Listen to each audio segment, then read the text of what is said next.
The Church of Jesus Christ is largely sleeping.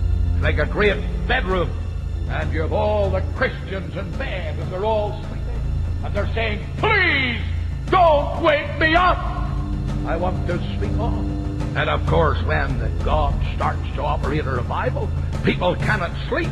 You can't sleep in church when the Spirit of God awakes the people.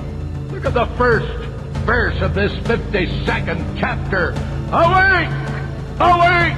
Put on strength! Wake it up, you sleepy Christians! Awake, thou that sleepest!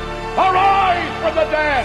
Christ will give you life! Keep this in mind from an old man. There is no finality to the Christian life this side of eternity. We pray that some of us may go to our own funeral tonight and die to self and end all the failure and all the weakness. Why should a person come to the cross? Why should a person embrace death with Christ? Why should a person be willing to go in identification down to the cross and into the tomb and up again? I'll tell you why. Because it's the only way that God can get glory out of a human being. If I were to ask you tonight, you're saved, do you say, yes, I'm saved? When?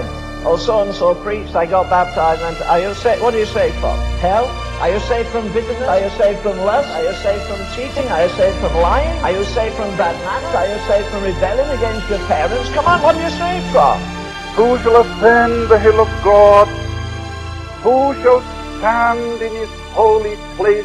He that hath clean hands and a pure heart, who hath not lifted up his soul to vanity, nor sworn deceitfully, he shall receive the blessing of the Lord. And there's no room for him in the inn. He got a bit older, there was no room in his family. His family turned on him. He went to the temple, no room in the temple turned on him. And when he died, there was no room to bury him. He died outside of the city. Well, why in God's name do you expect to be accepted everywhere? How is it the world couldn't get on with the holiest man that ever lived, and it can get on with you and me? Are we compromised? Are we compromised? Have we no spiritual stature? Have we no righteousness that reflects on their corruption?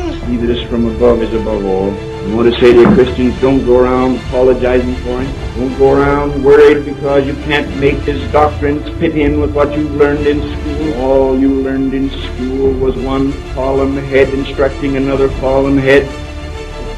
And you don't have to apologize for him. But as dear Dr. Tozer used to say, Len, you knew one thing about a man that was carrying a cross out of the city. You knew he wasn't coming back. Let's come to an altar and we go back the next week and we're as fascinated. We haven't spent half an hour with Jesus, but we'll stay 2 stinking hours in a movie house. And Paul says that's what the world is to me. It's a system of corruption and rottenness and vileness. It's anti-Christ from the word go.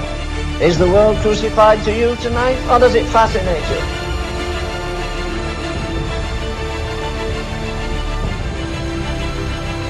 Do we not need a very much greater conception of how tremendously valuable a true expression of the church is to the Lord? It's priceless.